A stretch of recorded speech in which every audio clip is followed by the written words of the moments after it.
What's up, deliciously debonair Dexterites? Tonight is the night, and it'll happen again and again until we've seen all of season 1 of Dexter Resurrection. I am your host, Spencer, joined by Nick Henderson from the Dexter Daily and the 4-Player Podcast. We will be talking about episodes 5 and 6 of Dexter Resurrection, of course.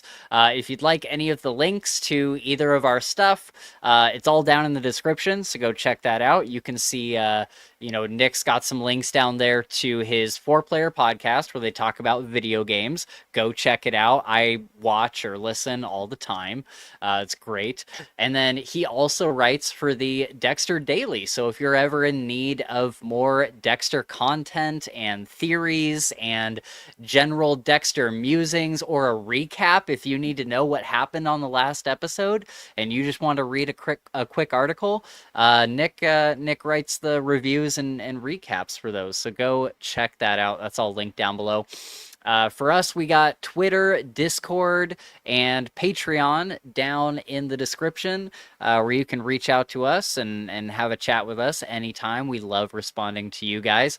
And then a very recent addition, I actually need to record a video for this, but we've now added SpeakPipe to the links in our description. And if you don't know what that is, it's very similar to, since we're talking about Dexter, the Dissecting Dexter podcast. I think he does something similar where people can basically send in audio messages. So all you have to do is follow the link in the description and hit record, and it'll go into our inbox, and you can say whatever you want to us.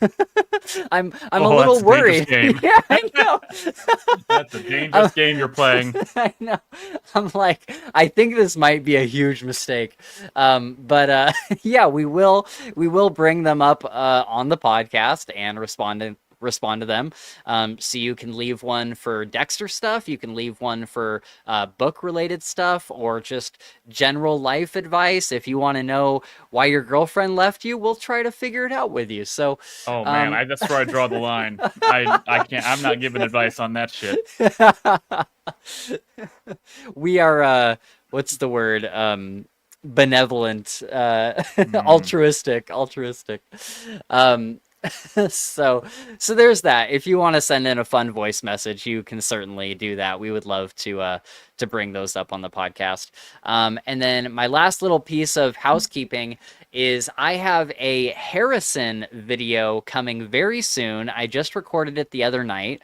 And I was sitting around and thinking, what if the ending of New Blood hadn't happened, and Dexter, spoilers all Dexter, by the way.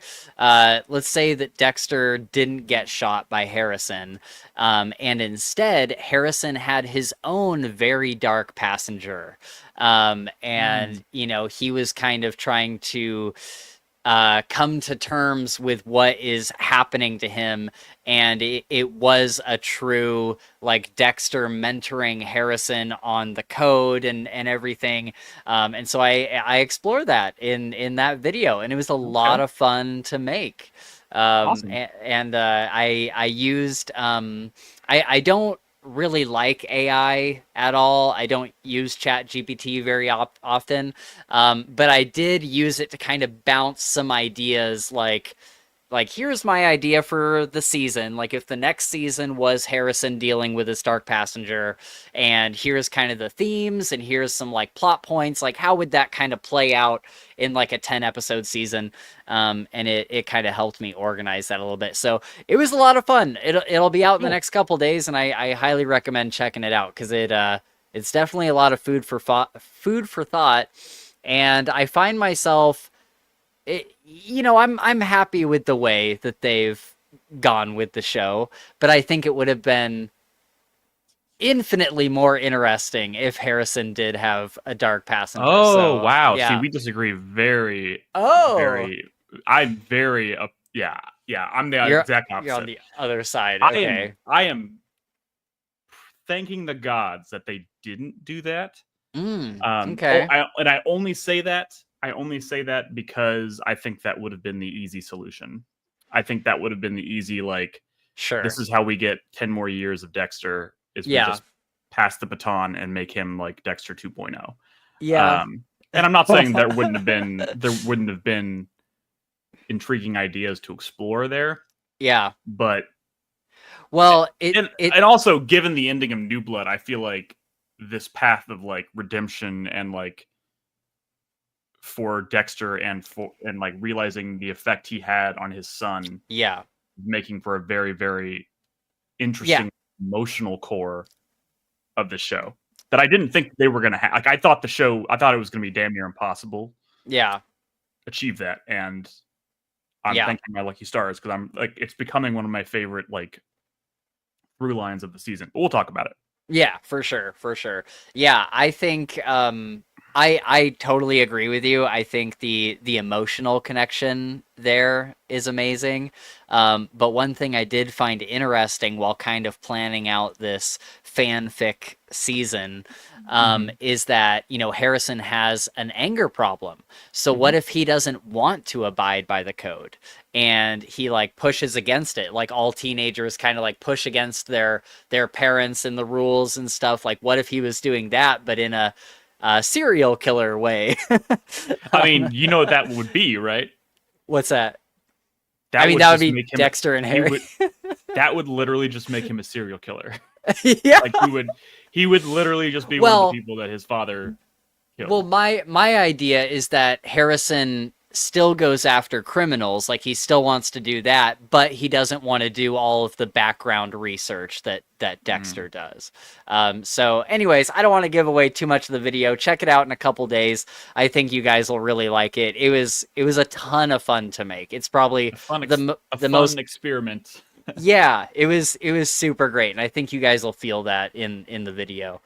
But anyways, spoilers for episodes 5 and 6 ahead, just, to be fair, letting you guys know if you haven't seen 5 and 6. I mean, 7 comes out tomorrow. Obviously, this thing we're doing here is a little late, which is fine. We all have our own lives and stuff going on. But episode 7 does come out tomorrow, so we're not that far away. So hopefully this will help people recap. It'll kind of be a pregame to episode 7. Do you know what episode 7 is titled? Course correction. Course correction. Interesting. I wonder what that could mean. 53 minutes long. Okay, not bad. All right, let's go right into general thoughts, Nick. For this live stream, I wanted the thumbnail of this so badly to be Dexter with the porcelain cat. Oh, there is a picture. Is there? I couldn't find it. There's a behind the scenes photo that I is it John where he's posted. Sitting? He's sitting. Yeah, with but the cat. he's like directly facing the camera, like crazy the cat, which is exactly what you're looking for. I'll see if I can find it. I saw that, but it wasn't in like a landscape thing. It was like portrait shape, and so I couldn't. I would have to like cut it out, which is I could have done it, but I was running on limited time. If I find it, I'll let you know. Okay, cool. Yeah, I thought that would have been the greatest. That killed me. And then another piece of just kind of pregame general Dexter stuff is yesterday I started reading the books, Nick. I started reading the Dexter books? The Dexter books. Oh boy, here we go. And I'm surprised. I'm only in the first book, but it's kind of shot for shot the first season so far. The first book is definitely the one that has the most in common with the show. Okay. Like they pulled a lot of inspiration from the first book to make season 1 of the show. Yeah. It definitely does split. Or not, I don't want to even say split. There are definitely some very stark differences that you'll notice as you get farther in the book between the show. I mean, it really just comes down to there is a very stark difference between the character in the book and the character in the show. Like, it's almost night and day. They're two different characters. Dexter in the book is a lot more like sassy. He's a lot more like sarcastic and glib. Yeah, but I think maybe more importantly, like in the show, and the thing that I think makes the show so successful and makes everybody love the show so much is that his characters kind of like his internal desire to like internalize desire to like be normal and find his Yeah. humanity. That doesn't exist in the book. In the book, he is just Correct. straight psychopath, and he like Right. does it like there is like none of that pretense that he has with Rita in Yeah. the show, or like where he's like he actually does love her, but in his own weird way.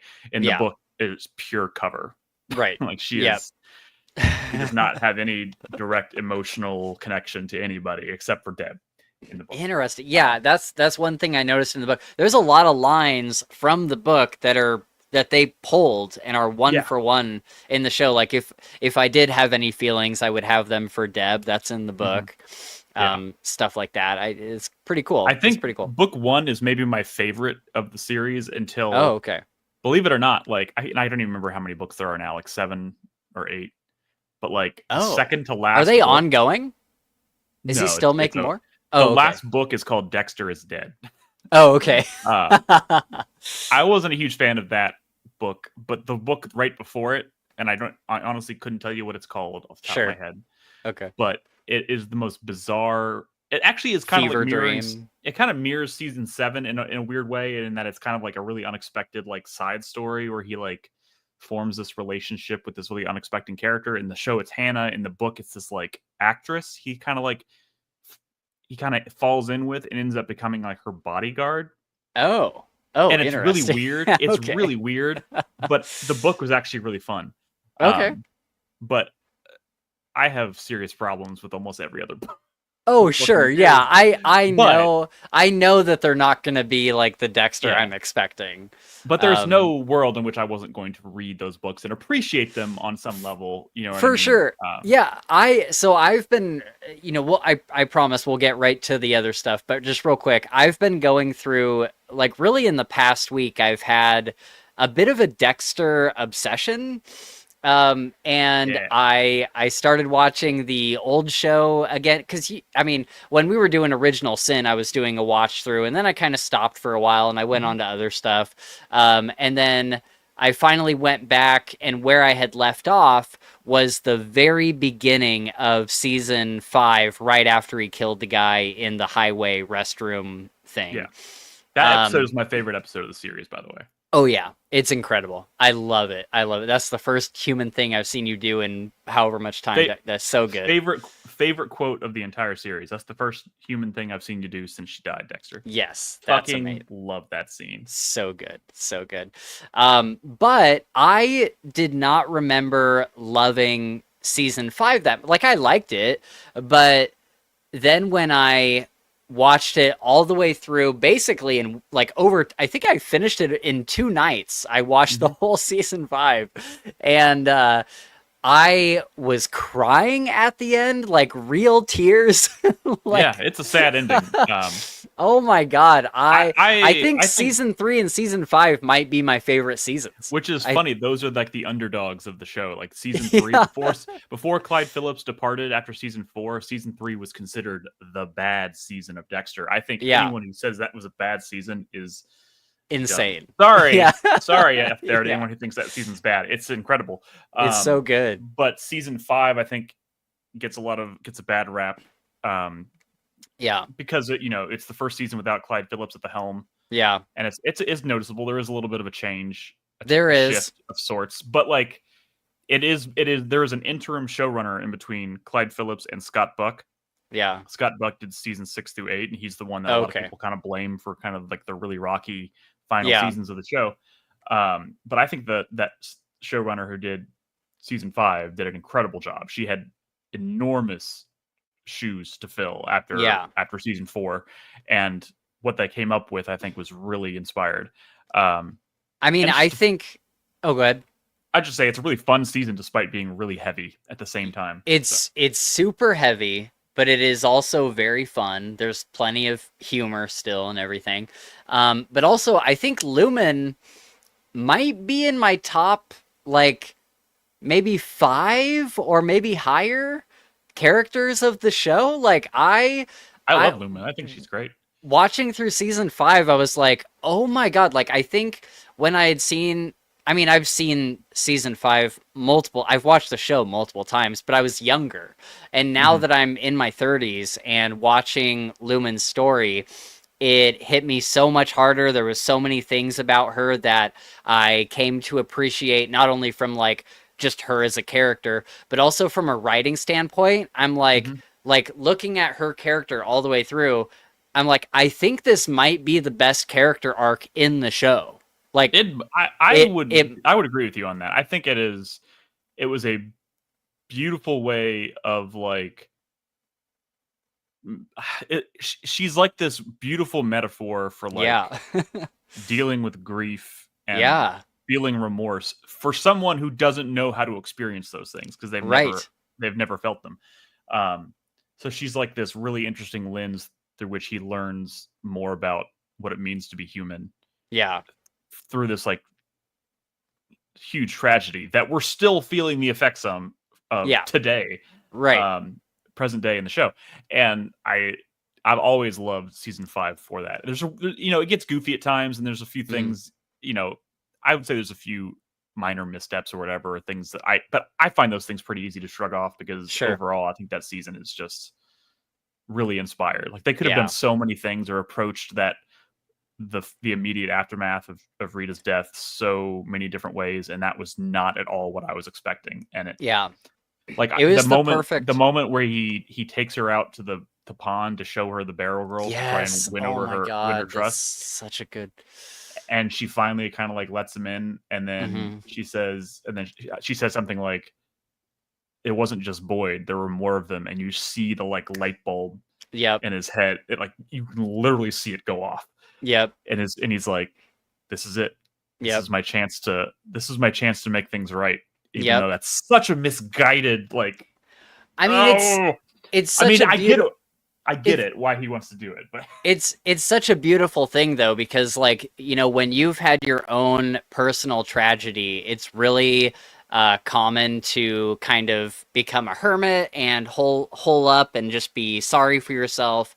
But yeah, the ultimate way to get past something like that is to give to someone else, yeah. and to It's a very help someone selfless else. act. It's a very Yeah. selfless act, even though it's weird. It's like a selfless act that he's doing for selfish reasons because for him Yeah. he just doesn't want to feel this way anymore. Yeah. But he's like, maybe I can like balance the scales. Yeah. So it's like a selfish thing, but he's doing a selfless thing for selfish reasons, but he ultimately ends up finding that like there's a lot of value in like doing something for someone else, Yeah. even though that thing he's doing is incredibly fucked up.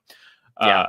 But yeah, Yeah. great season. I'm really glad you're So liking good. it. I that is a season that every time I watch it, because obviously I've watched the show many times, Uh, I don't think about the season much until I get to it, and then every time I finish watching it, I'm like, "Fuck, I love this season."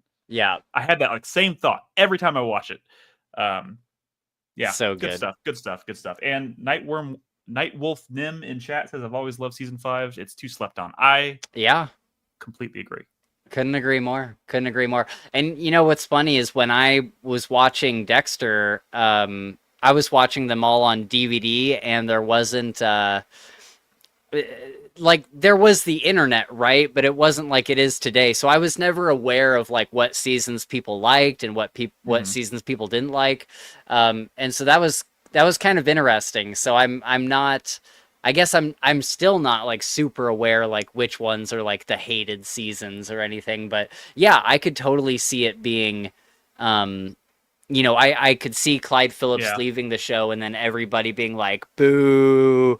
And then, but it's like a great scene. It's Look, phenomenal. I think just kind of generally speaking, like because you know of my involvement with Dexter Daily, and then I've been listening to Dissecting Dexter for so long, I have been kind of like Mm, very in touch with like what people think and how people feel about the show. And while I kind of generally broadly speaking tend to kind of like agree with some of the assessments, like the last 3 seasons are most people will just say that the last 3 seasons are really weak and 5 is kind of a mid. And sure. I think that's just you're feeling the effects of Clyde Phillips not being there. Right. uh, Right. but like Yeah. I so many times I've been like, I'm really glad none of no offense to anybody out there, but like the things I've heard people say about like what they wish would happen or what they wished someone would do, or like, I can't believe they did this, they should have done this. 99% of the time, I'm like, hell no. Yeah, like I'm not even saying that what they ended up doing was the best decision, but like your idea, and this is I see so many ideas being floated where I'm just like, no, that would have been way worse. A lot of people misunderstand the character, I feel like. I think he's a very complex character. I know it sounds like very kind of like a snobby thing to say, but he is a very complex character. Like he's an easy character on the surface level to like because of what he's doing, and because like it's a very easy like human thing to kind of like get on board with. Right. But like there is so much beneath the surface of the character, and so many people miss the nuance. Yeah. Nightwolf says season 6 is the only one I have a rough time with. Season 8 is enjoyable until the finale. I love season 7. Season 7 is miraculously like in my top 3 seasons of the show. Yeah. But it is placed smack dab in between my 2 least favorite seasons, 6 and 8. The one she mentions there, and I am confident saying that like the general consensus is those are the 2 weak seasons. Yeah. There are people who will say 3, there are people who will say 5, but I think those are few and far between. 6 and 8 are the weird seasons, and like the ones that make a lot of really kind of bizarre narrative choices. Yeah. So. I'm in season 6 right now, and the only redeeming thing about it is well, not the only redeeming thing, but the main redeeming thing about it is Brother Sam. Yeah, there it is. I was like, see, he's gonna say Brother Sam. And I will tell you this: for the first 6 episodes, literally the first half of season 6, as I was watching it for the first time, I was like, this could become my favorite season of the show. Wow. I loved episodes 1 through 6, culminating in like him drowning Nick on the beach and then walking out and seeing his brother clapping for him on the beach. I was like, this is fucking incredible. I love this. Yeah. Yeah. And then that was a good scene. Everything after that until the final scene in the church, I was like, what are they doing? Yeah. Anyways. Yeah. Neither here nor there. Let's speaking of Brother Sam, and you'll see the connection in a minute. But why are we spending so much time with Blessing in Resurrection? Because I like Blessing. I know you like Blessing. I know you want him to be the Brother Sam character. But in episode 6, we spent so much time with Blessing, and I'm like, we got shit to do. I will say this: there's a lot of people on the internet who are convinced that Blessing is the New York Ripper. I don't think so. I don't think so at all, but I'm willing to entertain the theory because he is definitely getting a lot of screen time. Yeah. And I definitely think that's for a reason. We just don't necessarily know what that reason is. But also, you also got to think about like the original series, how many characters that had a lot of screen time that ultimately weren't that important. And this is like the most common complaint I hear about the show from people who aren't as big a fan of it as I am. And that is, it spends way too much time with side characters that they don't give 2 shits about. Like, there are a lot of people who would say that, like, outside of Batista, they don't really give a shit about anybody on the cast. And Deb. Deb, between Dexter, Deb, and Batista just barely kind of making the cut. There's a lot of people who are just kind of casual fans of the show who are just like, get back to Dexter. I don't care. I don't care about Batista's like marriage problems. I don't care about Masuka's weird his like writing his paper and then everybody's like not reading his paper and him getting offended by it, and like the weird thing where he had a daughter in the last season. Like, there are a lot of people who are just like, I don't give a shit. Yeah. And I don't agree with those people, but I hear it a lot, and I think Blessing is maybe just one of those characters in Resurrection. He's one of the side characters who's there to kind of like balance the darkness, because he's a very like lovable, likable character. Okay. I'm hoping he eventually something eventually happens with him. I don't want him to become the New York Ripper, because let me tell you, that would also be like the weirdest coincidence in the history. It's so hard to overlook I that he know. happens to move to New York and move into the home of like a famous serial killer. I don't think I'd be able to get past that.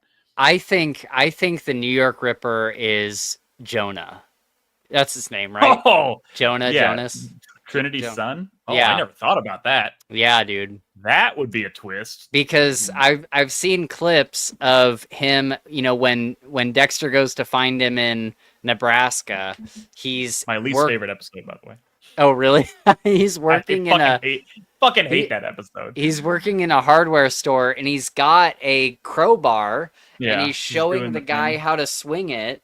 Yeah. And it looks almost the same as the New York Ripper weapon that Leon Prater had. I mean, so I would love that. I'm going to be honest, that's maybe the most out there but interesting theory about the New York, because the New York Ripper will definitely be a part of the show. Like it is 100% coming. I don't think we find out this season. I think maybe we'll tease him this season, and we're going to find out maybe a little bit more about him. But I think they're definitely setting up a villain for season 2 or 3, or maybe you know, I don't know. But I never thought about Jonah. That's fascinating. I like that theory. Yeah. Okay, so we spent so much time at Prudence's wake, and wait, are we going to be turning to episode 6? Are we not going to talk about 5? No, I'm just in general thoughts. I'm just reiterating. Like, we just spent so much time there, and I kind of wanted them to get to the action. Other general thought.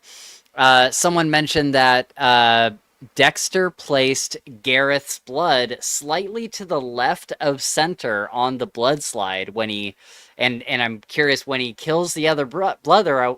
When he kills the other brother, I wonder if he's going to put them both on the same slide. That'd be super cool. That would be cool. But like, that is like getting into like Taylor Swift levels of conspiracy theory.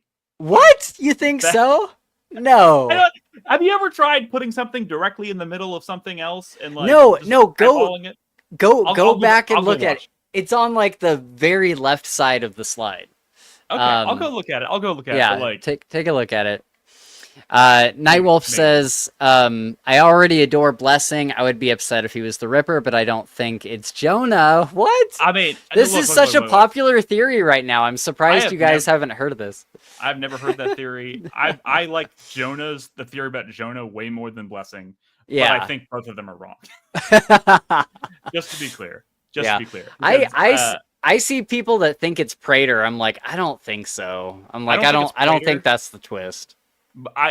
The one theory I have had that relates Prater to the New York Ripper is that he's actually doing all this and he's actually obsessed with serial killers, is because he's trying to find the New York Ripper. Because I'm sure he is. I'm sure. But I think he's trying to find it because he told that story that I think is bullshit about his parents dying in a car accident. I think maybe he's trying to avenge his parents or something by tracking down the killer who killed his parents or something like that. I don't know. Could be. But this is all. They have name dropped the Ripper in almost every episode so far. Yeah, so like, right. It's something about it is coming. It's coming. Yeah. Okay, another general thought. What if one brother does the killings and the other doesn't, and Dexter killed the wrong brother? I had that thought too. I kind of think they kill together, but it'd be interesting. I kind of think they kill together too. I mean, either way, I think even if one is doing the killing and the other is just like the helping observer, in some way, observing, it still makes him guilty enough to earn a spot. Like, he's still involved. He's still, like, in a court of law, he would still be convicted. Correct. Yeah. You know what I mean? Yep. Also, it's definitely an interesting thought. Yeah, I think that'd be kind of cool if Dexter had to wrestle with, like, I killed someone who doesn't, like, fit the code. I mean, he's already done it a bunch of times, but yeah. But also, go ahead. And this is just a general theory too, and I think we've talked about this, but like, now we have more context, obviously. But I think, because they kind of hinted at this in like interviews and stuff before the show even started, about like all these special guest stars, and not all of them are gonna like bite the dust or whatever. Like, some of them are gonna be like longer play characters. I hope so, but everybody's dying. No, I think what they were alluding to, without saying it outright, is that Gareth is going to go on to become like the villain of season 2. Like he is, like he's going to find out that Dexter killed his brother, and that's going to be like it's going to be like. I think he knows. I think he knows. I don't think he knows. I don't think he knows yet. I think he's going to find out because but I don't think he knows. I think we're getting in deep, but I think when Dexter picked up the note from the book, the Gareth that we saw like around the corner that was watching Dexter, I think that was the other brother. And he knows that like Dexter is involved somehow. And someone mentioned, this isn't my own idea, so I don't want to take credit for it, but somebody mentioned that in order for them to work in the kind of synchronicity that they do, they have to be in constant communication and like letting each other know like what everybody said at dinner or like all that kind of stuff. And so I can't imagine that the Gareth that ended up at Dexter's house, I can't imagine that he didn't tell his twin that that's where he was going. By the way, Scott Reynolds confirmed in an interview, somebody asked him, what is the other twin's name? They're both Gareth, yeah. They're both Gareth! Yeah. That is I thought that was funny. That is somehow the most fucked up detail about the whole thing. I know. I know. Could you imagine? Oh my God. How much... Jesus Christ. You never have your own identity. Yeah, that's probably a big part of his whole complex. Right. I mean, here's the thing. I think you're absolutely right. I think he's probably already on to Dexter in some sense, but I don't know if he knows his brother is dead yet, but he may suspect it. I don't know. I don't know if he knows, because I think my theory is that Gareth is maybe on to Dexter, doesn't really know what's up with him. He still thinks he's Red. He's gonna be, why would Red kill my brother? Or why would Red have, and then he's gonna find out through his own process that Dexter is actually the Bay Harbor Butcher, and then he's gonna put two and two together, and then he's gonna be like, this motherfucker killed my brother. Right. And then it's gonna be like, a huge game of cat and mouse in the next season, which could be really, really cool. I'm really glad that it's him, because when he was on screen, holy shit. Oh yeah. He was electric. Great. Love it. Like, fantastic. So great. He was so good. He's so good. Last general thought here. Why is Dexter saying, and this is more about the writing, why is Dexter saying shit like he hasn't been to a funeral since Rita died? Are the showrunners just ignoring everything past season 4? I mean, I will say this. I don't know how much truth there is to that or to any of this, really. But, like, I don't think Clyde Phillips is going out of his way to, like, snub the later seasons. I don't think he's trying to snub the later seasons, but I don't think he's paying nearly as much attention to it. Like, he's got, like, the cliff notes of, like, here are the big important things you have to like reference. Yeah. You have to acknowledge. And like the smaller things, because like when you think about it, the other funerals that he went to were like, he went to Brother Sam's funeral, which was actually more of a like, I'm dumping your ashes on the beach thing, and then La Guerta's funeral, which has a whole other like bunch of like, it wasn't the same kind of like, he didn't have the same kind of relationship with La Guerta as he did, but you know what I mean? So like, it's weird, but I just don't think Clyde Phillips, like, I think he's doing the bare minimum to like acknowledge the truly important things that were established after his time on the show. Yeah. And he's trying to move past to like reestablish his own shit on the show. That could be, I'm pulling that out of my ass. And Clyde Phillips, if you're listening to this, I am just spitballing here. That might be bullshit. Don't take offense is all I'm saying. Sure. No, yeah, I look past a lot of this stuff. There's the occasional thing that I catch that I'm like, I don't know if that really fits with what we saw in the later, but it's not like I don't care that that's not what I care about when it comes to Dexter. So it's not like a big deal for me. But I just thought it was funny. I was like, I don't think that's right. Yeah. Also, I hope we get a Lumen reference in the show. I hope at some point we get a Lumen. I mean, we've gotten like a Lumen reference, but I hope we get after watching season 5 again. I'm like, I need closure on where she's gone and like who she became and Yeah, I all mean that. that's true. But also part of me is like the whole thing was about giving her freedom from what happened to her, and I think it would almost be sad to have her get somehow dragged back into it because the idea is that he saved She her, like he's yeah, he she he got rid freed of the her. darkness. Yeah, Yeah. and that's in and of itself is kind of beautiful, and like it's I closure in some ways to know that she escaped yeah. it. I don't want her to get dragged back into the drama. I would just love to know like where she is or like Yeah, what she ended up doing. Nightwolf says I think it was more of the yeah. I mean, he yeah, hadn't he hadn't been been to to a funeral since Rita. okay, Which yeah. is that's exactly what he says. I think our point Yeah. here is that he technically did go to other funerals Wait. after Rita. Okay. Yeah. Yeah, but everything else is maybe more loosely Sure. referred to as Loosely a a funeral. funeral. Like what exactly is a funeral? Like as far as like going to seeing like an open casket and there's like a body, you know what I mean? Yeah, Right. so I guess more of a Right. wake is maybe what he was Yeah. referring to. By she said, or they say, by the way, 6 Feet Under vibes. That's exactly. I've only seen a couple episodes of 6 Feet Under, but that's the first thing I thought when he put Yeah, on the suit. I was like, 6 Feet Under.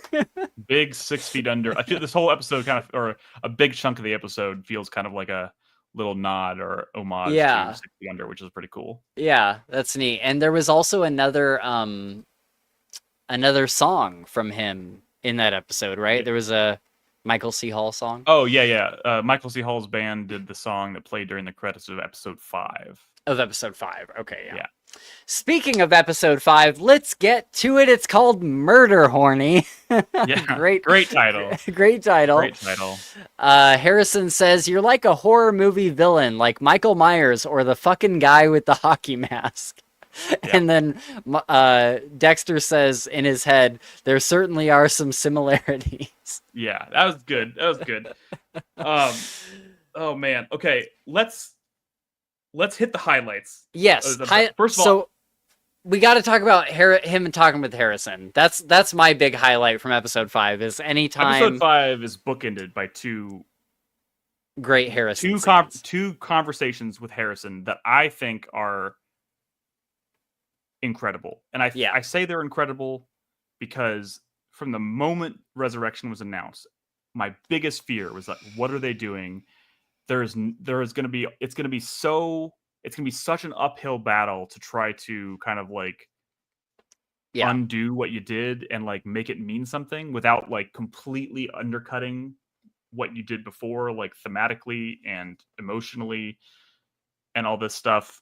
And I was so worried that New Blood was going to feel, in retrospect, was going to start to feel pointless or unimportant in the grand scheme of things. Yeah. And I think the way they handled it is beautiful. Like, Yeah. he steps back into Harrison's life. They have this conversation, and he immediately starts to kind of like go into his, like, he's like, he thinks his solution here is to once again be like, Yeah. I'm here for you because we're the same. Yeah. And then he finds out, like, Oh, we're fucking not. Wait a second, we're not the same at all. Like, right. That was my mistake. Like, I was trying to mold him in my image, and that was a huge mistake. Yeah. So like the first conversation goes pretty poorly, but there is that moment where he takes the watch because that like, oh my god. That might have been beautiful metaphor. Like, holy shit. And like as soon as he takes the watch out of his hands, the ticking stops. Yes. Oh, I mean, it was on so one hand, good. I'm like, it's kind of corny, but like it's so obviously metaphorical, but it's so good. It's so good.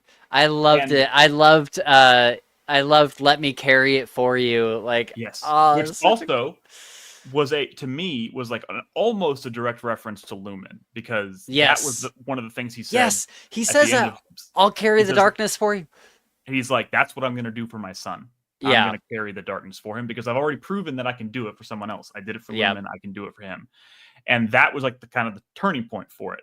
Yes. And I love that, like, this episode is so kind of like crazy, and like it's about him going him like trying to, at first it's like I'm feeling sad about kind of where I'm at with my son, so I'm gonna just try and distract myself by going on a date with another serial killer because she's hot, and maybe Right. we have more in common than like maybe we have some stuff in common, and that's cool. But like the entire thing is actually all coming back to it. All comes back to Harrison, which Yeah. did not see that coming. Like when we were seeing like behind the scenes stuff, when they were filming the scene with him like walking through the streets. I don't know if you saw these photos or whatever, but like there was like footage of him like walking through the streets with Mia, and like her trying to get into a cab and like stopping her or whatever. And like I saw was that. Like, what? I was going like, what is going on? Yep. In this show, and I like that is not even that thought never even occurred to me. But like, yep, the whole weird, playful, kind of like murder horny story, is all about him dealing with how he feels about Harrison. Yeah, and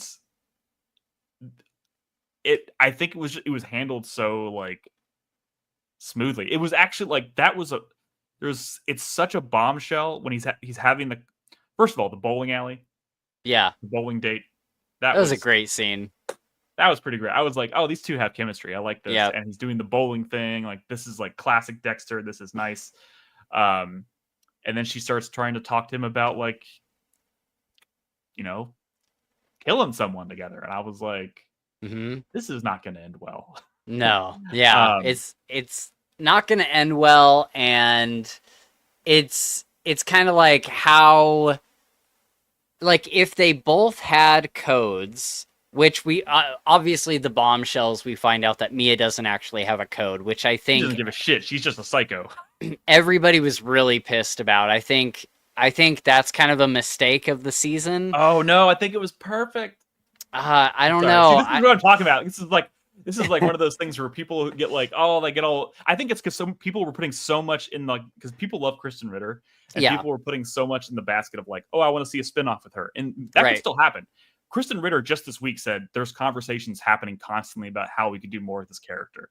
It's not off the table. And there's also people who think that her death was faked in episode 6. Yes, I've seen those theories. Yeah, I'll be interested to see what happens. It very well could have been faked. Yeah, but even if that's the case, the twist here is that she's not like Dexter at all. She's just as fucking evil as like Trinity was, in her own, like that entire date sequence where they're talking about killing together. My concern was like, how is he gonna like stick to his own code?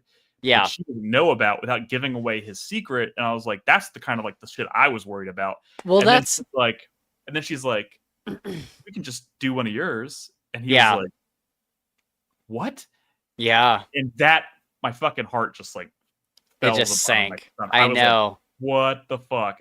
And that's the sauce, man. Like that feeling where my expectations were subverted so spectacularly is what I love about the show. And Nightwolf says, "Team fake. I'm delusional." I mean, it could be faked. I'm not saying. I think it could happen. The only person that checked her pulse in the moment there was the guy that was paid to like make it look like she died. Yeah. But still, one way or the other, like, even if her death is faked, she's still a bad guy now. Like, there's no world in which I think where she's having a spinoff where she's suddenly this like vengeful serial killer like Dexter is. Well, like, that's the thing. I think that's off the table. That's the thing I don't understand is there's been word of a Lady Vengeance spinoff and a Trinity spinoff. No official word on Lady Vengeance, just kind of like speculation. The Trinity thing is definitely more official, but it has not been officially greenlit yet. So okay. But yeah, it's the same problem either way. Like, how do you follow a character that you can't root for, really? Yeah. So I don't know. I don't think I need a Lady Vengeance spinoff.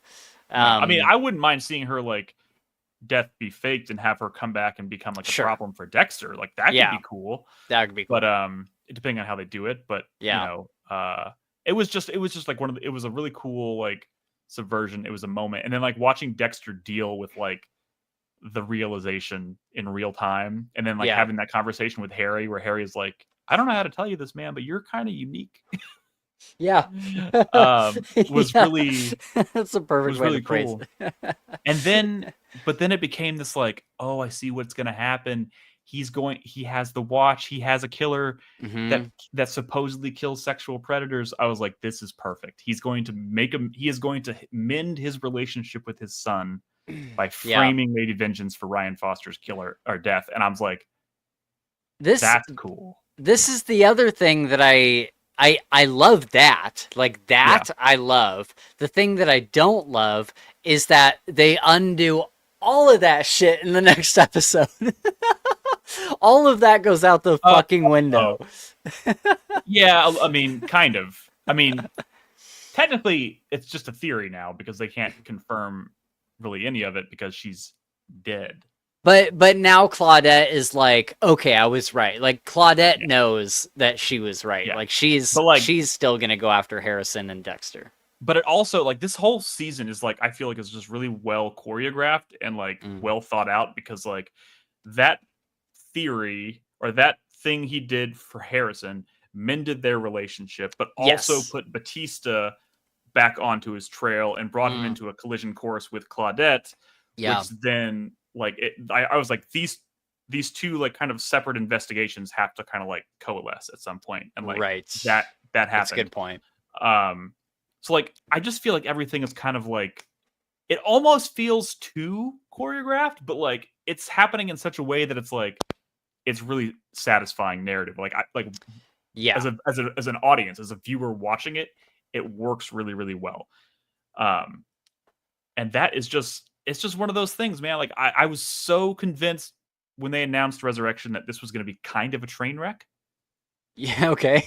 Because like it's like how do you write yourself out of that corner and do it with grace? Yeah. But I think they're fucking nailing it. I can't even. Oh my god, there hasn't been a bad episode. Yeah, they're really. I'm knocking on wood. Yeah, I think they've all been varying degrees of good to great.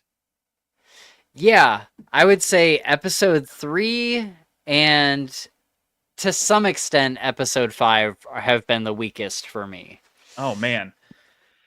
I don't know. If I had to pick I liked a episode least favorite 5 episode, though. if I had to pick a least favorite episode, it'd be really tough.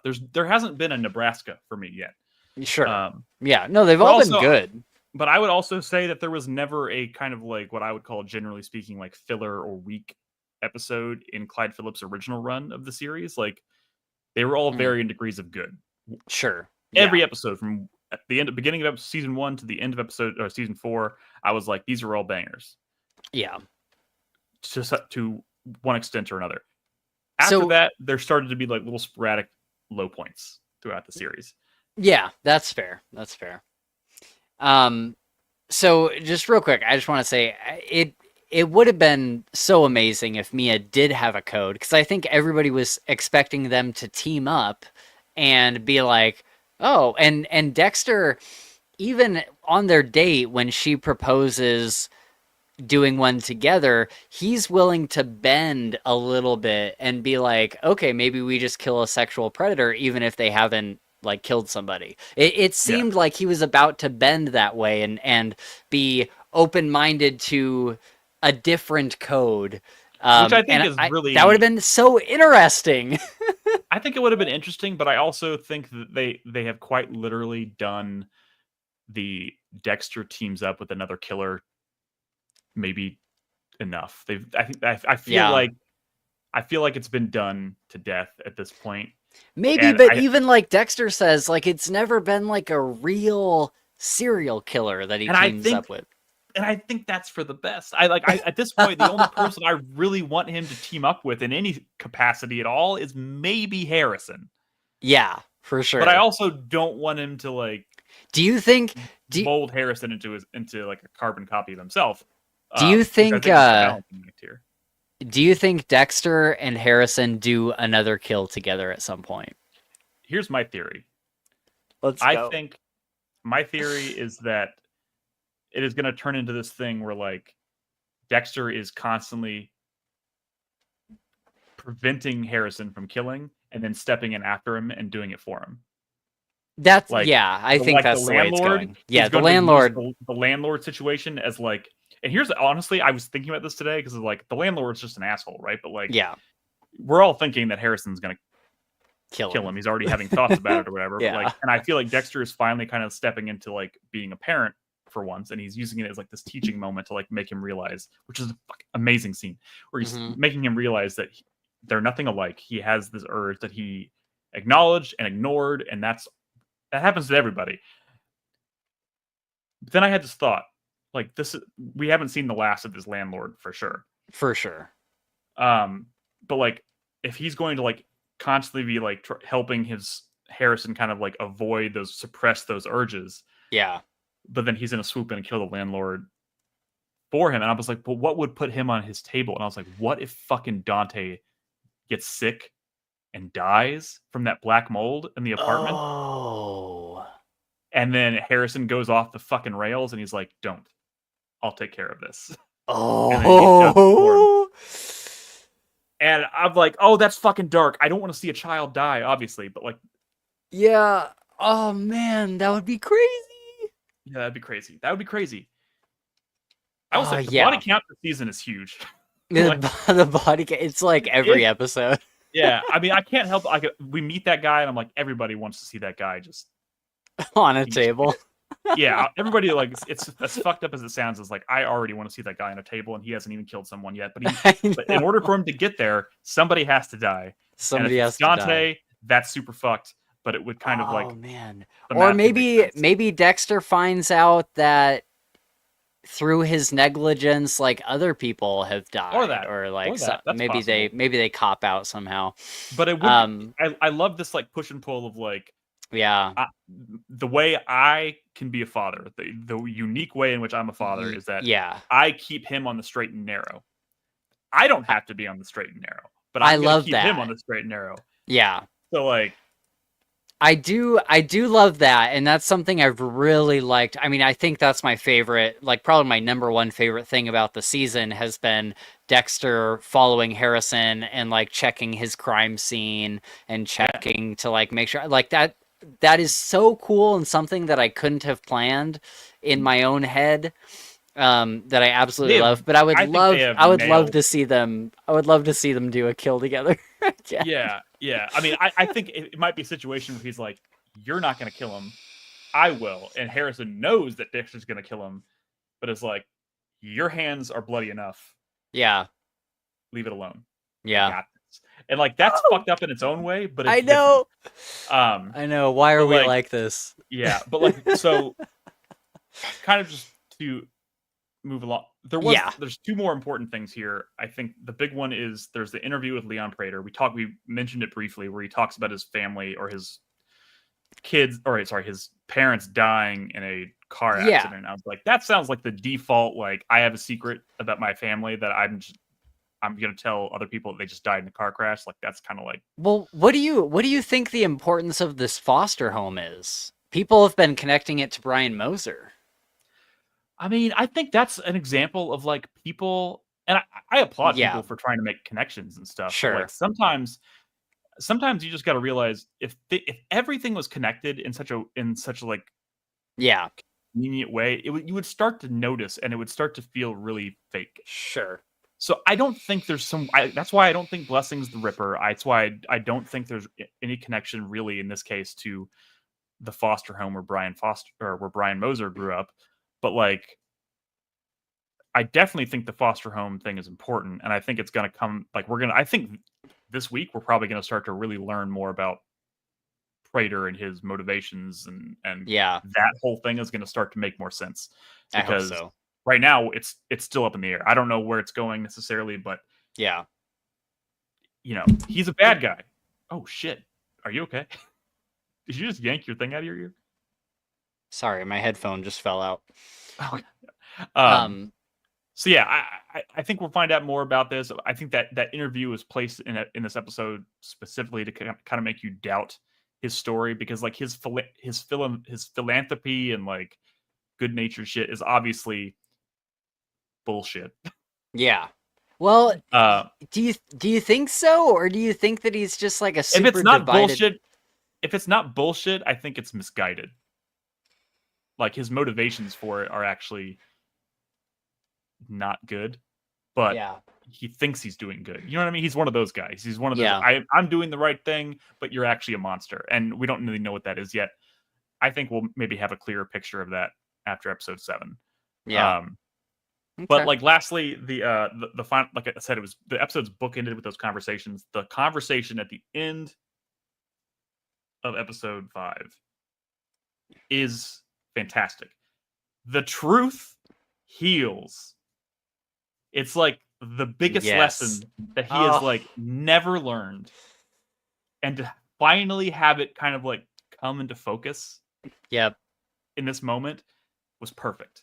Yeah. He's like, he's at this crossroads. He's face to face with his son again, and he's like, "What if I just told him the honest to God's truth and didn't lie about fucking anything? Told him how it was my fault Rita died. I killed Trinity before I even knew he killed your mom. Yep. I fucking made a huge mistake and it cost your mom her life. Blah blah blah. Yeah. Let's see what happens." Yep. And wouldn't you know it, it like heals not everything, but like, yeah. Harrison finally is like, okay, I want to be part of your life again. Yeah. And I'm like, my favorite line of the entire season might be the truth. Finally, it's the Jack Alcott a class. This scene, I think, like, oh my god, so good. I think he's he's so great. I think he's an amazing actor. I think he nails Harrison. I think he's an amazing. I think they found a really great actor to play adult Harrison. Even though a lot of people like to give him shit about New Blood, he is supposed to be a teenager. Teenagers I think he was fine. I think he's fine. I think he's definitely, now that he's kind of like out in the real world and not like dealing with like high school drama. Yeah. He's just maybe a more likable person. And like the scenario they put him in is just really compelling. So like, I think that definitely helps. But yeah, man, such a great scene. Such an amazing way to end the episode. So he says, "I have so many reasons to kill, but you're my reason to live. You're all I have." I was like, that fucking, oh my god, my heart. And Harrison like putting his hand on Dexter's. I was just like, oh, like it was just great. It's so good. That is why I am glad they didn't just make him a psychopath. Yeah, because scenes like this we wouldn't necessarily have them. They wouldn't have them, or they wouldn't ring as true. Yeah. So yeah. It was so good. Another line that I loved from that scene was, "I was so surprised when your mother loved me." Beautiful. That was a great line. It's a great line. But yeah, Jack Alcott in that scene was just such a standout. I mean, obviously Michael C. Hall is always a standout, but Jack Alcott was just so great. I think they have great on-screen when they're sharing scenes together. I think just excellent. Yeah. Last thing before episode 6 is we do find out that Charlie has a mom in the hospital, which I don't know if that's up. It's like that yet. Well, I think we see where it's all going, right? Like, she's got these massive medical bills, and so she's working for Prater to pay off her mom's, like, chemo or whatever it is. Yeah, right? I just feel like there's maybe better, less scrupulous ways to do that. And I'm wondering, because she clearly is not, like, a fan of what Prater is doing, and it just makes me wonder if she has some other ulterior motive to, like, helping Prater. I think she is also going to end up being a character that learns the truth about Dexter and ends up becoming an ally. Yeah, I think so. I don't know how that takes shape, but I'm here for it because I think Uma Thurman is amazing. Yeah, she's great. We've gotten 2 scenes of her with her mom in the hospital, and I'm like, shit or get off the pot. Tell us what's going on. I think episode 7 is going to be a big like come to Jesus episode for the show, where we're going to like finally start to understand kind of the end game of the season. So that's exciting, and that happens in like 3 hours technically, or 2 hours. But I'm not going to watch the episode till tomorrow.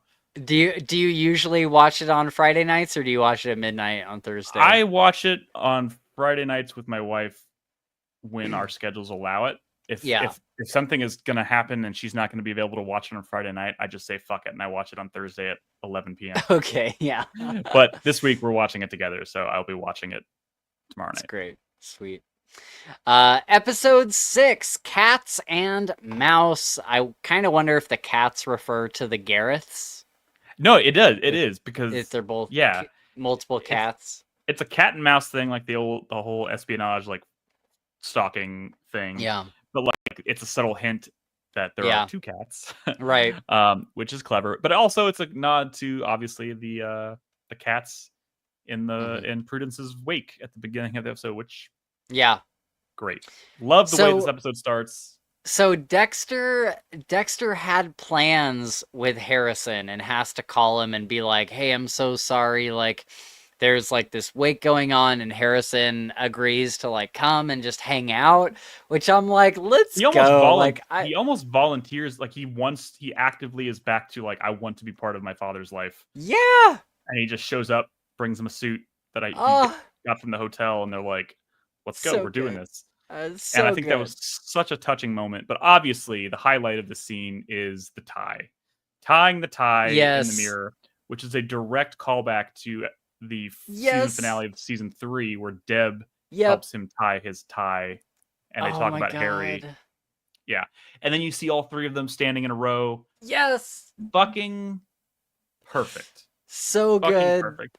And then they continue to honor New Blood. They continue to honor the original series. He says, your mother would be so proud of you, both of them. Like, yes. I was like, this episode's already going for my heart so hard. When he said both of them, it made me really think about, I don't think I had necessarily given a ton of thought as to how much time Harrison would have spent with Hannah. A long time. More than he spent with his actual mother. More than he spent by a with long Rita. shot. Yeah. And it's like, I wish we knew what that was like. I wish we knew like what that time would have been like. Unfortunately, I think that falls into the category of things that Clyde they don't Phillips really want to address. Doesn't really want to address, but he's willing to like honor it in little ways like this. Yeah. Like that was pure Clyde. Like I'm sure when they sat down to do New Blood, they could have been like, "Do we bring Hannah back?" And Clyde Phillips was like, "No, we don't. She's dead now. But we can do the things like with the letter that he wrote to Hannah and have Harrison talk about his life with Hannah. Have him like talk about knowing some Spanish because he lived in Argentina and like little things like that, which give it like depth and substance, even though she's not there. Like her presence is felt. Yeah. And they're continuing to do that in Resurrection, and I think that's pretty awesome.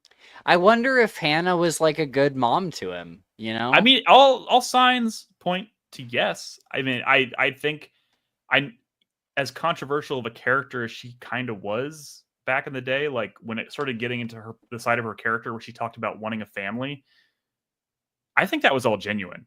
I don't think she's not a psychopath. She's just someone who kills to like for self-preservation. Yeah. And I think that was all genuine. And I kind of want them to just leave it at that. Like I don't need them to undo that or like come up with some weird like thing way down the line where it's like actually Hannah was a monster. Like we No, this is good. He had 2 mothers and they were both amazing. It's good. Yeah, I like that. Real quick, I also do like Dexter asking Harrison if a hoodie is an appropriate attire for a wake. He's like, it's black. Yeah. Yeah. The fish out of water element of Dexter is still so ever present in the series. It's like, and it's so much more impactful too after watching Original Sin and being like, oh, he's such an awkward nerd in Original Sin. And he's still kind of that guy.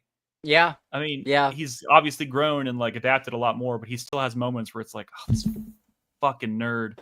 Yeah. So good.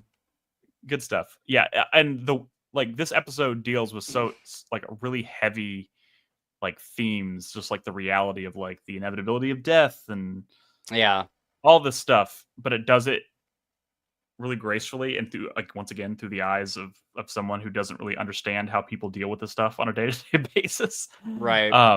but it also like shows how like I think how likable he is. Like he doesn't give himself enough credit for how much people like him as a person. People who don't know he's a killer, he is kind of magnetic.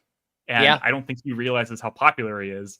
And then he walks into this wake and his son is like, how long have you known these people? Yeah, and he's that was like, a great just part line. of the family. And I was like, I fucking love it. Like everybody just who doesn't know he's a killer, they just flock to him. I love how Harrison's like, I've lived in New York City for what is it, like 3 months? 3 months, and I know like 3 people. Yeah. And I thought that was really, really great because like he's just oblivious. He doesn't realize how popular he is, and I think that's really, really nice. But then obviously it's this like touching moment. It's this wake, and Blessing is having this like emotional reaction, and he has to kind of like say some words, and it's like he's like, I got nothing. Food. And I was like, but like it somehow still comes across as like authentic and genuine. Yeah. And I love those moments of like accidental like authenticity. It's weird. It's weird, and I love it. Yeah. It's so and good. the cats are hilarious. Him cradling that stupid porcelain cat. Oh my god. So funny. So good.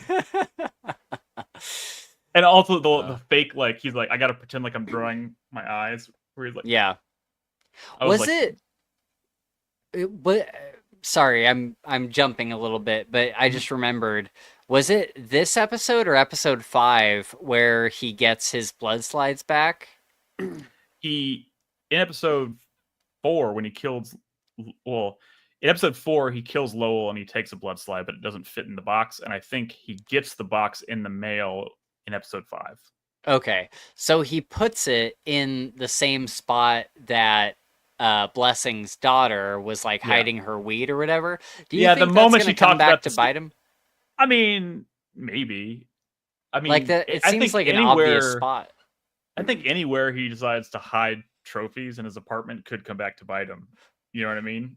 But like the moment she said that secret coal chute, I was like, well, there's the new hiding spot. Yeah. I love I don't think he tried to open the air conditioner and he's like, oh, it doesn't work with this one. Yeah. I mean, it's like, I don't think it's any more risky than hiding them in your air conditioning unit. You know what I mean? Like, it's just, it would be just as weird for someone to find it there as it would be to find it in a band, like little coal chute behind a bookshelf. Yeah, I just think somebody knows about that coal chute though. Like somebody knows about that hiding spot. Well, his daughter certainly does, but nobody has any reason to look there yet. But I mean, like that's the show. Like, all these things could definitely come back to bite him. Sure, we'll see.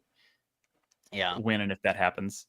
Okay, so they're interviewing the guy that Mia almost killed, and he said that he was her first victim in New York City, per her words. Yeah, Claudette... she did say. What? She did say that, like, that is word for word. She tells him, she's like, you're going to be my first kill in New York City. And I was like, oh, exactly. That's going to become a problem. Right, yeah. So Claudette doesn't believe that Mia killed Ryan. Then Batista walks in, says the exact same thing, and then he throws Harrison under the bus. I thought he was going to be protecting Harrison, but he throws Harrison under the bus. And I'm like, I think Batista what now? Harrison's fucked. Dude, Harrison is totally fucked, but like, that's the show. Batista is so black and white when it comes to justice. Yeah. And I think that's the way the character's always been. So like, he thinks Harrison is guilty, and he's pretty convinced that Dexter is guilty of all the things that have been thrown at him. So I think he's out for blood. And yeah, man, I don't know. Oh, dude. I don't know. What's going to happen? I'm so worried. I'm so terrified of that eventual confrontation because it's coming. There is going to be a confrontation, and what the tone and context of that confrontation is going to be, I can't even fathom. But Batista has to die, right? He's got to die. I mean, that's the other big theory. Everybody seems to think he's going to die. I'm not so convinced, but okay.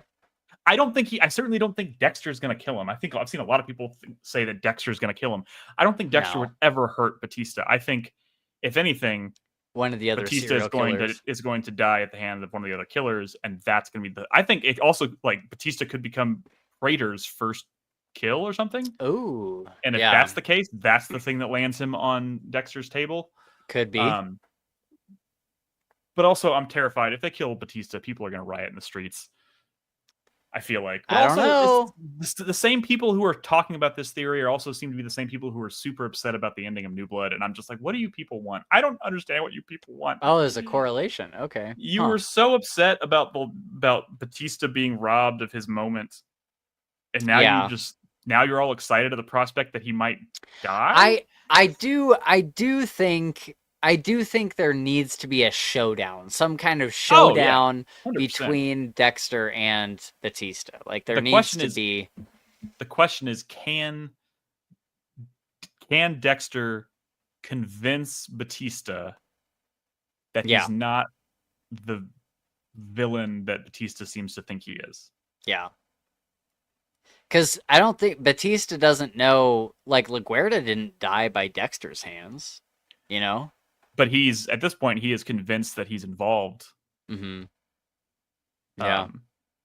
Because, like, when Angela called him up and was talking about him being alive and how she thinks he might be the Bay Harbor Butcher, and then he's like, my wife was murdered. That's weird now that you think about it. Yeah. And, like, before she was murdered, she was accusing him of being the Bay Harbor Butcher. What the fuck is going on? You know what I mean? Yeah. I think he just wants to know the truth. He knows something is fishy, and he's pretty convinced that the whole Bay Harbor Butcher thing is accurate now. Yeah. So what about Harrison now? Because, like, in the next episode, they would be pulling Harrison into the station, I would imagine. Well, they were going to rely on Mia to identify Dexter as being involved, and now they don't have that. But even without that, by Angel telling Claudette that Harrison is Dexter's son. Yeah. Well, I mean, they're certainly going to question him about it. I mean, that's definitely coming. I don't know if that's this week or what, but yeah, that's definitely coming. Man. Everyone meeting after Mia is arrested. I love the Gareth just has the greatest line, because halfway through this quote, Al brings him a gin and tonic, and he says, I am at the top of the FBI's most, and he's like in a rage. He's like, I am at the top of the FBI's most wanted list. Oh, Al, thank you. And like takes the martini or whatever from him. Yeah. Or from Prater. Prater brings the martini, and he's yelling at Al. He's such a cocky little prick. And oh my god, I love it. It's also ironic because Dexter is a kind of a narcissist, obviously, but not nearly as obnoxious about it, I guess. Right. But he's all getting butthurt about another killer being narcissistic, and he's like, I'm gonna kill this guy because he's such a narcissist. But like, it's literally his narcissism that gets him caught later while he's stalking him in the bookstore. He's like, ooh, I'm gonna read about myself in this book. Mm-hmm. And then someone spots him. It's like, bro. Yeah. What are you doing? So good. But that's his foil. Like he recognizes the weakness in others, but he's always, like, half the time he's blind to his own weaknesses. Right. And that's interesting. Yeah, it is. Gemini Gareth says that Fincher has wrote several novels about him, and that a movie is being made, and that Macaulay Culkin is going to play him. One of the Culkins. Oh, one of the Culkins is going to play him, which is funny because did you know that Macaulay Culkin was in the running to play Dexter originally? He was like one of their main picks. I actually did not know that, and I can't even imagine. I know, right? Yeah, there was like Macaulay Culkin, Edward Norton was one of them. I heard the Edward Norton thing. Yeah, there was the guy that plays Hawkeye in the MCU. He was one of them. Yeah. Why am I blanking on his name all of a sudden? I don't know. I can't remember his name either. But Yeah, He was it run over was. by a snowplow. Yeah. Why can I not remember his name? He's such a good actor. Somebody help me. Yeah, hang on, let me look it up. Wind Hawk, River. He's in Wind River. I love Wind River. Jeremy Renner. Jeremy Renner. Thank you. He's also in the Yeah. Bourne Legacy. Like, I love Jeremy Renner. I don't know why I completely blanked on his name.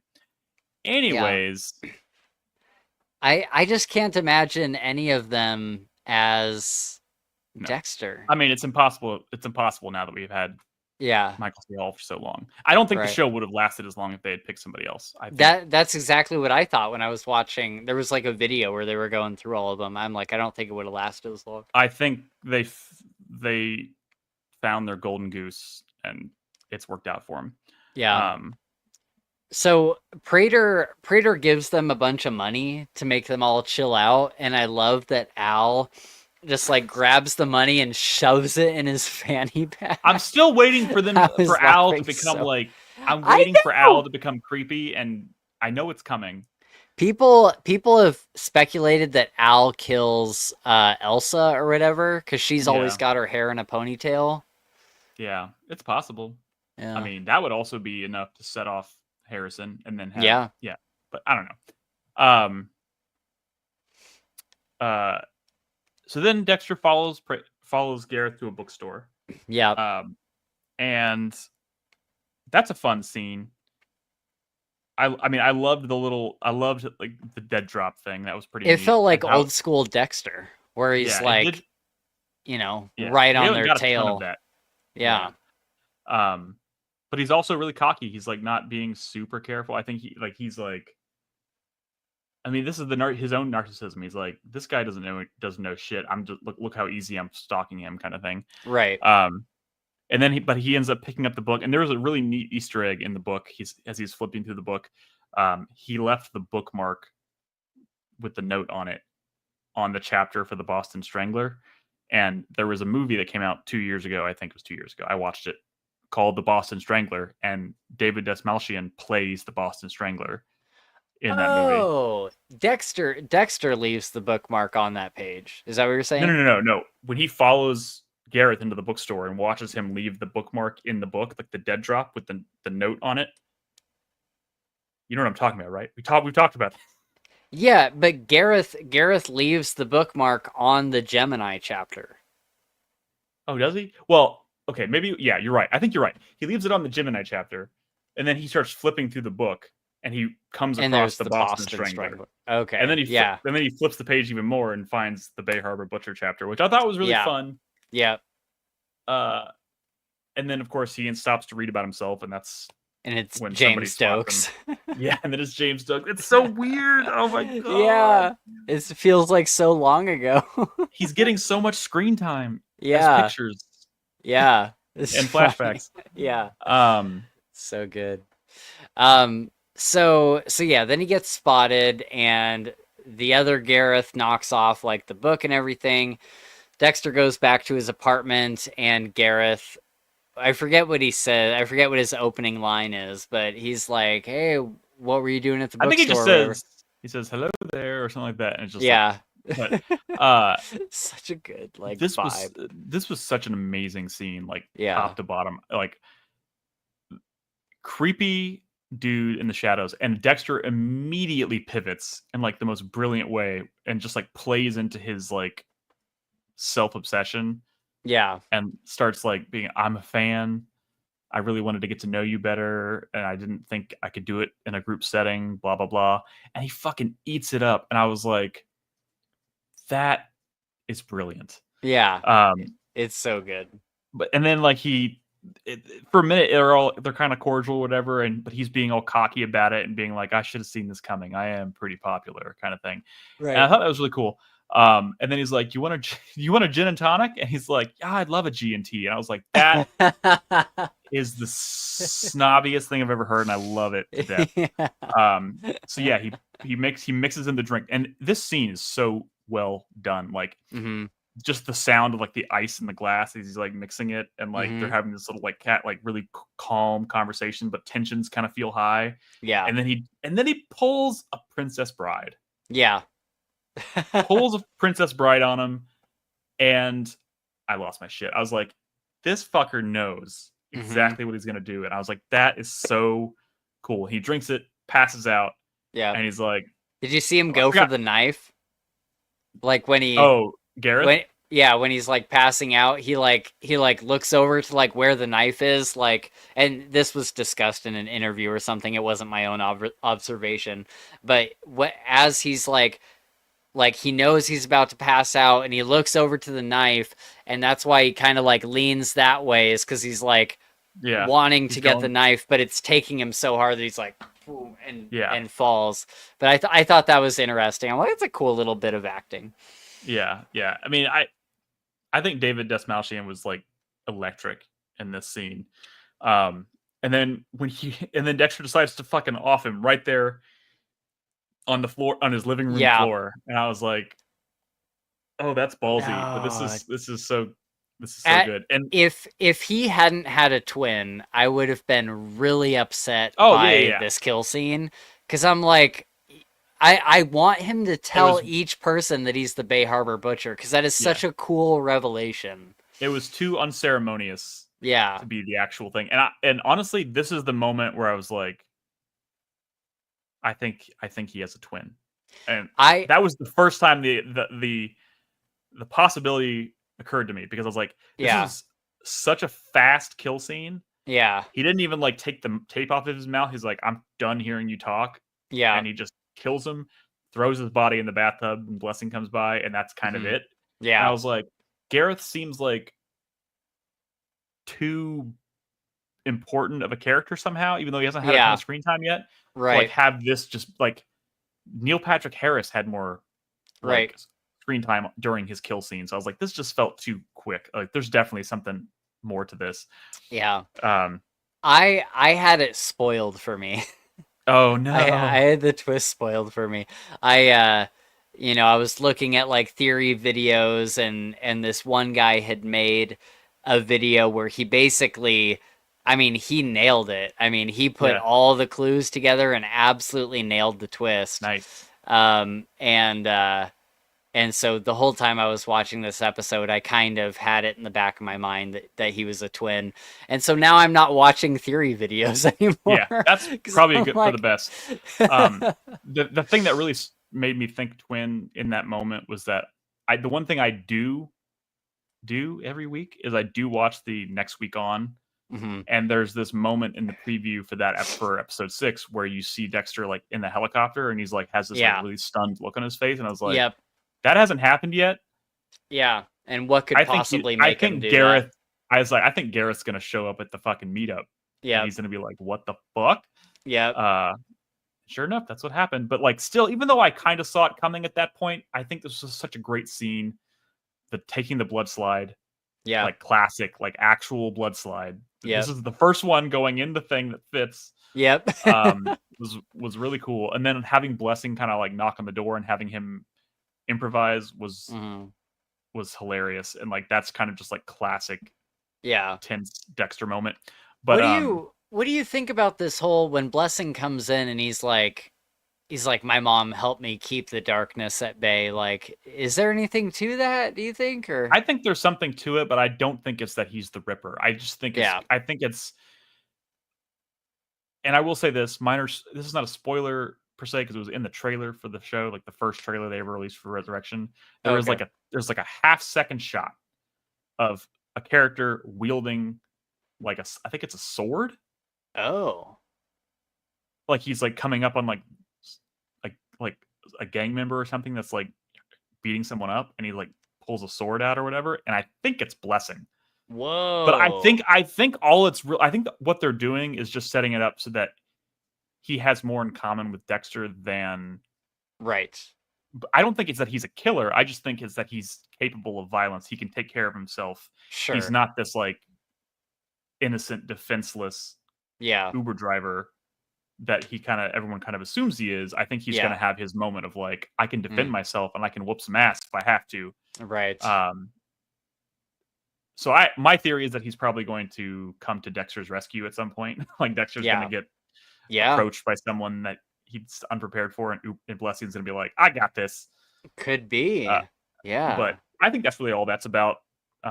just to kind of show that even people like Blessing are capable of having a dark side. Right. And I think that's really all it needs to be. Yeah. I mean, I would agree. So, Nightwolf says Renner played Dahmer in an old movie, and that's exactly why he was in the that's exactly why he was in the casting for Dexter, I believe. Yeah.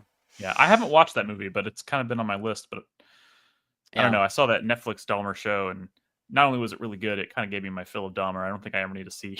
Like, guys, that's so fucked. That show is so fucked. It's so good, but it's so fucked. I know very little about Dahmer. Watch that Netflix series. You'll learn all you need to know about it, and it is horrifying, but it's also really well made. But just Jesus Christ, it is the opposite of Dexter in terms of like he is a nutcase. Yeah, nut job. Which is why like when Dexter's in the vault and he's like he goes to that refrigerator, and he opens it.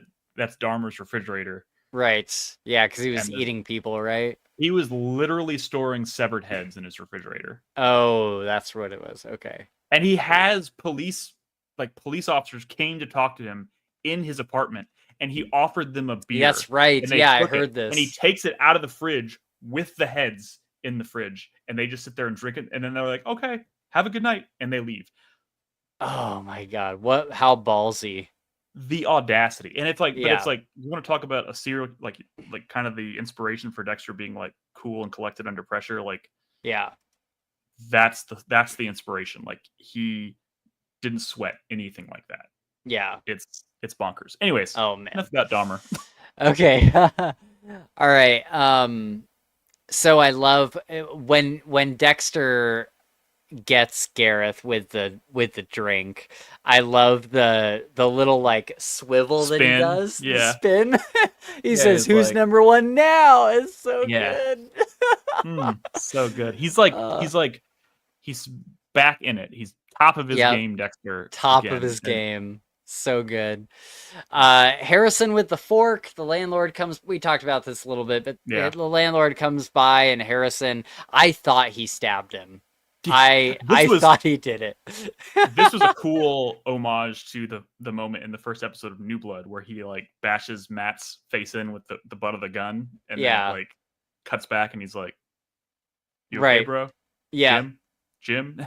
I was like, that was just a really cool parallel. Yeah. That was a great moment. That is a good question, Nightwolf. I don't know how the police missed the smell in the apartment. In fact, I think one of the calls that brought the police to the apartment for Jeffrey Dahmer's apartment was a complaint about the smell.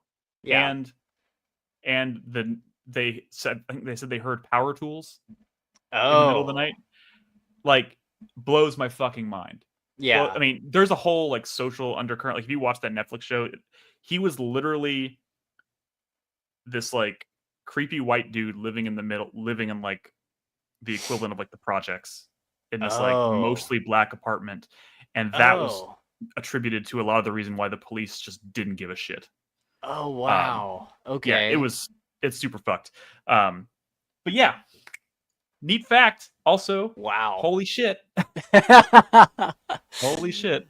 Okay, so the landlord, it's gonna come back somehow. Somehow, some way, it's gonna come back. Mia's dead. Mia is dead. Quote unquote. We'll see. Yep. Yeah. For now. That was a good scene. Let's talk about Harrison last, but Leon says to bring your tools to their meetup. What do you think he's going to have them do? Some people have been speculating that he's going to have them kill somebody while he watches. So there's a little detail we haven't talked about at all, but I think it maybe kind of hints at it when he's talking to Gareth in his apartment. Gareth says that Prater started this whole thing by trying to track him down, and like, has he asked you for any special trophies yet? And he says, Prater pays me for special photos, like pre-kill photos. That's right. And so like, there is definitely more than a morbid curiosity at play with Prater. So Yeah. We do know he's flying these people out somewhere, and that's where the bulk of episode 7 is going to take place. I don't really know much more than that, but I wouldn't Okay. be surprised at all if he's flying them out somewhere so that he can watch them kill people. I don't know. Interesting. I don't know how that plays out or how Dexter's going to avoid killing an innocent person if that's the case. Yeah. But it certainly sounds exciting. Yeah. Oh Um, man. yeah, yeah. I'm so excited. Um Okay, so I love the quote, Gareth is 9 piles of ash in my favorite My favorite furnace. furnace. Yeah, yeah, Just the idea that he's got a favorite furnace, that's so great. yeah. Um and then yeah, we find out he's a twin, and it was a great reveal. Great reveal. But like, so in my opinion, the best scene of this episode, of which I think there are many, many great scenes in this episode, is the scene in the cafe at the beginning where he meets with Dexter for breakfast, where Harrison meets Dexter for breakfast. Yep. And you see Dexter finally stepping up and being a father instead of being like this, like he's no longer he's at first, like when he first kind of realized his son wasn't like him, it almost seemed like he was disappointed. But I think that disappointment was more with himself. He's like, oh fuck, how did I miss this? Yep. Now he's like, okay, I'm gonna do the right thing now. And he gives them this like really impressive fatherly pep talk. Yeah. And reassures him that like I loved that he said, when Harrison's freaking out about it, he's like, you know who that sounds like? Because Harrison's worried that he's like Dexter, right? Yeah. And I love that Dexter says, you know who that reminds me of? Your Aunt Deb. Yeah. Like, great way to honor Deb's legacy here, too. Yeah. Oh, man. That was such a great... That was incredible. Such a great line.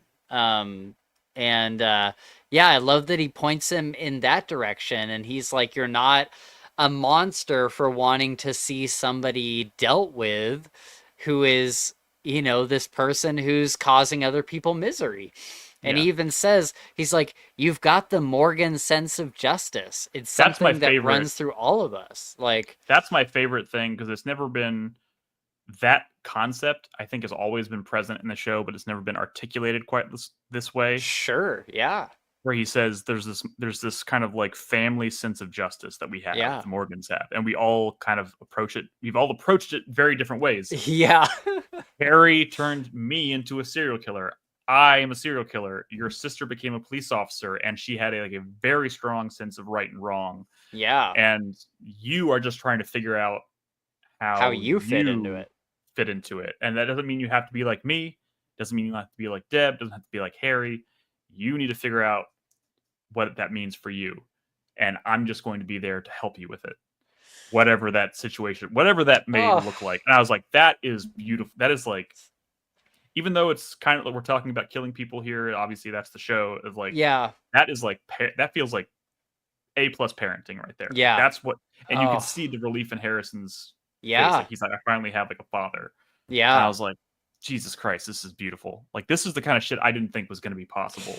After with Resurrection, and they're fucking doing it. So, and then he said, and then he brings it full circle and quotes, I forgot who it was that told him this at the beginning of the episode of the wake. He says, second chances are for taking. And that is like the theme of the show. Yes. Second chances are for taking. I'm taking my second chance. I'm going to be myself, but you should take your second chance. You should figure out your role in the world. And that's beautiful. I love it. I fucking love it. I can't believe this is real. I can't believe the show is fucking real. I know.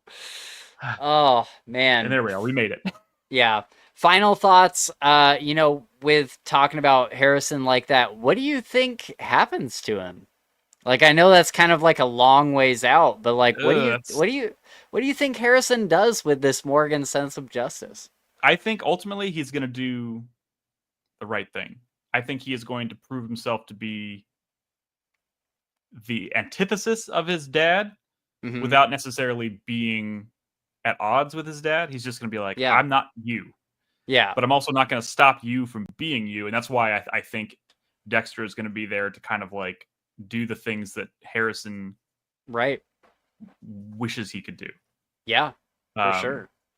Do you think so yeah, Harrison becomes a cop? Because he's looking at like the so college place, but that's there. not police work necessarily. I don't remember where I saw this, and I think it was very, very early in production. There was talk about it, maybe in an interview or some other thing that may have leaked on set. But there was talk, I think, of him eventually going to school for forensics. Oh, okay. And I'm starting to think that's That'd what's be going to cool. happen here. And you know what I think is going to happen? I think when it's all said and done, Dexter is going to kill Prater and use that money to pay for his son's college education. I think so And too. then Yeah. and then he's going to follow in his father's footsteps, become a forensic analyst, and then he is going to help his father find victims. That's it. There we go. We figured it out. Oh, that would be sick. We're gonna get like the old classic Miami Metro element with like Harrison doing thing, and then letting his dad know, like, hey, you should go look at this guy. Oh man, could you imagine if that's what the next two seasons are? That'd be so sick. I think that's a very real possibility. Oh Anyways, god, mic that'd be so drop. cool. Yeah. Yeah, that's great. Any other theories for it's not next week now, but like for episode 7? I mean, I just think this is going to be the episode where Prater starts to come into focus. That's Yeah, really all I have. I hope so, because at this point I would have expected more with Yeah. him.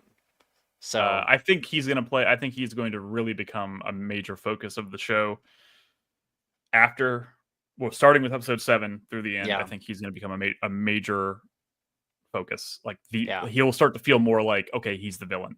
yeah. Um, Do you think that he wants them to help him kill some? Like he that's wants to also a do the kill. possibility. Like, If I think it's very likely that he wants them to teach him how to be a killer. Like he aspires to be like them, so mm-hmm. he wants them to teach him or something. I Yeah. mean, I don't know. There's so many different ways this could go. I kind of Where? hope they really surprise me, Yeah. because Where do you think they're flying to? Like, what's around New York that you would need to fly to? I think he's probably just taking them to like like he probably has like some other property like on an island or something somewhere. Like he Okay. probably owns an island. Yeah. Mm. So Interesting. he's taking them to Epstein Island as well. Yeah. Exactly. God. Oh, wouldn't that be a twist? Okay. Well, cool. Yeah, we made it all the way through, and I'm so excited to enjoy episode 7. And then we'll be back, I assume, when episode 8 drops. We'll do something and talk about that. Yep. Yeah, I think we hit all the major things. Yeah, I think we did a good job. And also, Nightwolf, thank you so much for joining us and being in the chat and hanging out with us. That was great. Yeah. Very nice. All right. Cool. All right, guys. Well, we are going to wrap it up there. We will be back, I believe, with episode 8, and you can expect my Harrison video coming out in a couple days. If you missed it at the beginning of the live stream, that's the one where I speculate on what if Harrison had a dark passenger. It was kind of a fun little exercise. You're getting into fan fiction. Yeah, it's fan fiction for sure. But hey, fan fiction's cool. Yeah, it was fun. It was fun. So links are down in the description. Fantasy Files, we have Twitter, Discord, and Patreon where you can see all of our episodes at least a couple weeks ahead of when they arrive on YouTube. So you get a head start on that. And then we also have SpeakPipe down there where you can leave us voice recordings. Surely that's not going to go terribly wrong. You're a brave soul. Yeah. I have yet to check it, and I started it like 5 days ago, so I needed to look at my inbox and see if we have anything.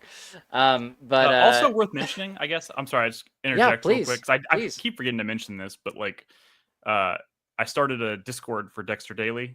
Yes, that is in the description. If you're a Discord person, there is officially a Dexter Daily Discord that I'm kind of managing. So if you want to get in there and talk about Dexter with a bunch of other people who also obsess over this show, you can go to dexterdaily.com. There's go down to where he has all the links for all of the social accounts, and there's a invite link there for Discord. So Yeah, for sure. People should definitely do that. I need to copy that link over from the previous episode we did, but it will be in this description.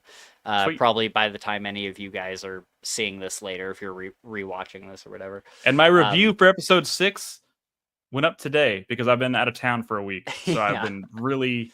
I technically finished 2 of these reviews because I finished the review for episode 5 just as I was leaving for my vacation, and then I turned Okay. around and had to start writing my review for episode 6 while I Yeah. was on vacation, and I posted it today, or John posted it today on my behalf. So How long do those take to write? usually a couple days Yeah. because I'm doing it when I have downtime or whatever. Right. But this time it's been a crazy week, so I've been Yeah, running behind. for sure. But everything that is in my review, we kind of touched on here tonight in this discussion. But you'll Yeah. find all my reviews on DexterDaily.com. Cool. Yeah, those will all be linked down there. Dexter Daily, 4-player podcast where Nick talks about video games with his friends. And yeah, the Dexter Daily Discord will be down there, and our SpeakPipe and all that stuff. So just look in the if you want to find a link to something, look in the description. I don't know. We'll see you next time with episode 7 and 8, and yeah. I wish I had some cool Dexter. I need to figure out a Dexter outro phrase to say. Like, I have tonight's the night for the beginning, but anyway, I'll work on that. I'll see you guys. I'll see you guys for 7 and 8. All right, bye everybody. Peace.